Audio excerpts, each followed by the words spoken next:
Assalamualaikum warahmatullahi wabarakatuh. Perkenalkan, nama saya Salman Salimu dengan stambuk Q1A1181159 dari kelas ITP 2018D, jurusan Ilmu dan Teknologi Pangan, Fakultas Pertanian, Universitas Haloleo Kendari. Baik, tujuan saya mempresentasikan materi ini untuk memenuhi tugas yang diberikan oleh dosen aplikasi bioteknologi pangan. Baik, pada pembahasan pertama kita akan membahas tentang pentingnya mempelajari mata kuliah aplikasi bioteknologi pangan. Oke, pada slide pertama kita akan membahas tentang bioteknologi pangan. Bioteknologi pangan sendiri adalah suatu proses pemanfaatan organisme atau enzim untuk menghasilkan suatu produk baik secara konvensional maupun modern. Manfaatnya sendiri bagi kepentingan manusia yaitu menciptakan jenis pangan baru yang lebih kaya akan nutrisi. Kedua yaitu menghasilkan produk makanan dan minuman hasil fermentasi, asam, dan alkohol. Ketiga yaitu menciptakan pangan yang lebih berkualitas dan memiliki daya simpan yang lebih lama. Jadi kita dapat mengartikan bahwa aplikasi bioteknologi pangan ini sangat penting bagi perkembangan dan pertumbuhan makhluk hidup terutama manusia. Oke, bioteknologi konvensional dan manfaat bioteknologi konvensional. Bioteknologi konvensional sendiri merupakan bioteknologi yang memanfaatkan mikroorganisme untuk memproduksi alkohol, asam, gula, ataupun bahan makanan. Manfaatnya sendiri yaitu meningkatkan kandungan gizi dari produk pangan, membantu proses peningkatan agrobisnis bagi usaha untuk memproduksi bahan baku, menambah jumlah lapangan kerja dan peningkatan penghasilan masyarakat, meningkatkan produk dari industri rumah tangga sendiri. Oke, kita lanjut pada bioteknologi pangan modern dan manfaat bioteknologi pangan modern. Bioteknologi pangan modern adalah bioteknologi yang didasarkan pada manipulasi rekayasa genetik atau DNA. Manfaatnya sendiri menghasilkan pangan yang lebih bernutrisi pada pangan aslinya, menanam produk pangan dengan lebih efisien, dapat membantu melestarikan suatu jenis produk pangan yang mulai jarang dijumpai. Keempat, memperbaiki jenis-jenis tanaman yang ada dan menciptakan bibit-bibit transgenil yang lebih tahan lama. Oke, kita masuk ke pembahasan selanjutnya tentang bioteknologi enzim dan contohnya. Aplikasi enzim adalah biomolekul berupa protein yang berfungsi sebagai katalis suatu reaksi kimia organik.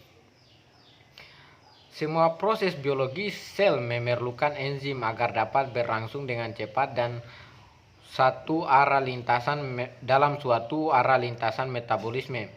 Enzim bekerja dengan cara bereaksi dengan molekul substrat untuk menghasilkan senyawa intermediat melalui suatu reaksi kimia organik yang membutuhkan energi aktivitas lebih rendah sehingga mempercepat reaksi kimia dengan energi aktivasi lebih tinggi, membutuhkan waktu yang lebih lama.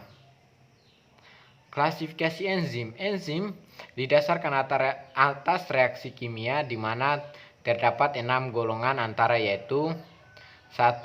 Oksidaduktase, di mana terdapat dehidrogenase atau enzim yang berperan dalam reaksi melepaskan hidrogen. Contohnya alkohol dehidrogenase dan glutamat dehidrogenase. Kedua, enzim oksidase, di mana enzim yang berperan dalam mentransfer elektron atau hidrogen hanya kepada oksigen. Contohnya siantin oksidase dan glisin oksidase.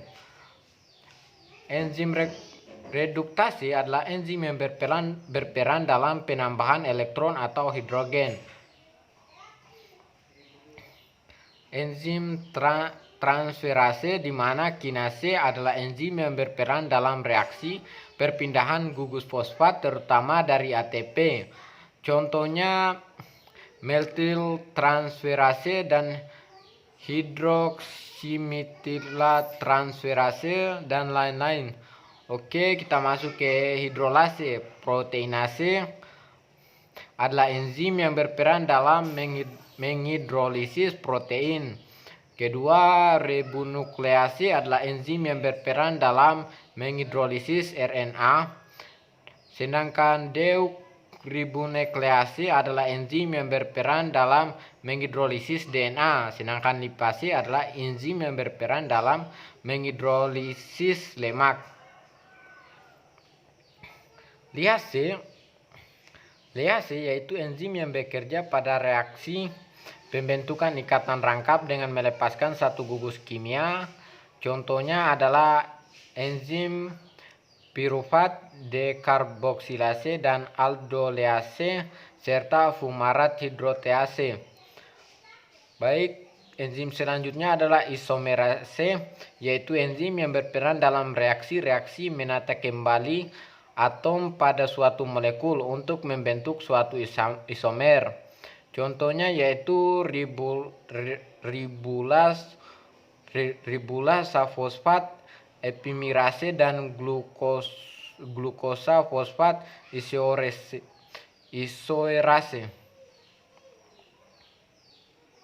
Sifat-sifat enzim merupakan biokatalisator serta termolabil, di mana enzim tidak tahan terhadap suhu tinggi di atas 60 derajat Celcius.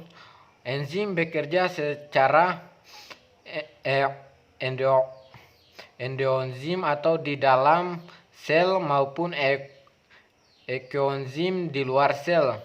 Enzim bekerja spesifik pada satu jenis substrat. Enzim merupakan senyawa protein sehingga sifat protein masih melekat pada enzim. Enzim umumnya mengkatalis reaksi satu arah. Umumnya enzim tidak dapat bekerja tanpa adanya komponen-komponen non-protein. Berikut ini adalah beberapa contoh enzim yang sering digunakan dalam industri pangan. Pertama, enzim silanase, enzim paktinase, enzim lipase, enzim pitalase, enzim papain. Oke, di sini dapat kita lihat sendiri pada PowerPoint-nya. Oke, kita masuk ke pertanyaan selanjutnya, teknologi fermentasi dan contohnya.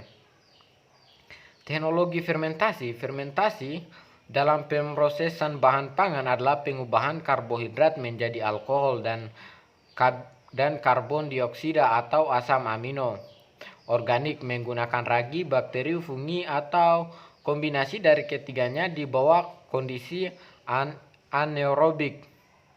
Perilaku mikroorganisme terhadap makanan dapat menghasilkan dampak positif maupun negatif, dan fermentasi makanan biasanya mengacu pada dampak positifnya.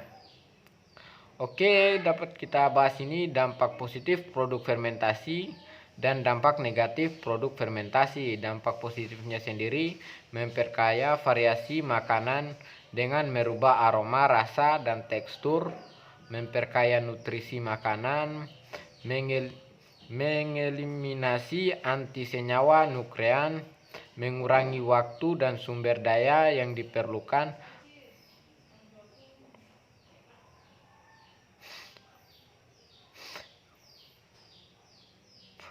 Dampak negatif produk fermentasi yaitu menyebabkan kembung, menyebabkan pusing dan migran, serta kebal antibiotik. Beberapa contoh produk fermentasi diantaranya ada cuka, mentega, minuman beralkohol. Oke, penjelasan ini bisa lihat sendiri pada slide-nya. Yogur, baik, saya akan jelaskan. Yogur atau susu asam terbuat dari susu asam yang lemaknya dibuang. Selanjutnya, susu difermentasi dengan bakteri asam laktat atau Lactobacillus bulgarisus dan Streptococcus thermophilus. Aktivitas bakteri ini menyebabkan keasaman susu menurun. Setelah itu susu ditambah rasa buah. Oncom adalah bahan dasar oncom adalah ampas tahu, yaitu ampas kedelai yang difermentasi dengan jamur Neurospora cytophila. Di samping sebagai bahan makanan, jamur Neurospora cytophila dapat menghasilkan zat warna atau oranye. Bioteknologi hewan dan contohnya. Bioteknologi hewan adalah bioteknologi yang menggunakan agen hayatinya terdiri dari hewan dalam proses produksi atau menghasilkan barang dan jasa. Bioteknologi hewan adalah bioteknologi yang menggunakan agen hayatinya sendiri terdiri dari hewan dalam proses produksi untuk menghasilkan barang dan jasa. Bioteknologi reproduksi terus berkembang untuk meningkatkan konsistensi dalam keamanan produk dari ternak yang bernilai genetik dan menyelamatkan spesies langka. Bioteknologi dikembalikan juga membantu mengantisipasi industri yang mengarah pada produk dengan sifat genetik seperti pertumbuhan jaringan otot, produk rendah lemak, dan penguatan terhadap penyakit. Oke, berikut beberapa contoh bioteknologi dalam bidang peternakan, misalnya inseminasi buatan. Teknik ini dikenal dengan nama kawin suntik, serta transfer embrio. Transfer embrio tidak hanya berpotensi untuk dari penjantan unggul saja yang dioptimalkan, melainkan potensi betina berkualitas unggul juga dimanfaatkan secara optimal. Teknologi transfer embrio ini, betina tidak perlu bunting tetapi hanya berfungsi untuk menghasilkan embrio yang selanjutnya bisa ditransfer ke induk titipan dengan kualitas yang tidak bagus seperti sebagai inang embrio, tetapi memiliki kemampuan yang bagus dalam bunting. Embrio yang tidak dapat bisa langsung kita transfer ke sapi resipien atau dibekukan untuk disimpan dan ditransfer pada waktu yang ditentukan atau yang kita butuhkan. Cloning atau transplantasi nukleus yaitu teknologi yang digunakan untuk menghasilkan individu duplikasi. Salah satu contoh pengkloningan domba yang dikenal adalah domba Dolly. Rekayasa genetik atau rekombinan DNA adalah eksperimen peneliti untuk mengisolasi, mengidentifikasi, dan melipat gandakan suatu fragmen dan materi genetik atau DNA dalam bentuk murninya. Hewan transgenik adalah hewan yang telah mengalami rekayasa genetik sehingga dihasilkanlah hewan dengan sifat yang diharapkan. Tujuannya sendiri adalah untuk meningkatkan produk hewan ternak seperti daging, susu, dan telur. Oke, sekian dan terima kasih. Tadi adalah materi yang saya bawakan. Semoga materinya dapat bermanfaat buat teman-teman. Akhir kata, wabillahi taufiq wal hidayah. Wassalamualaikum warahmatullahi wabarakatuh.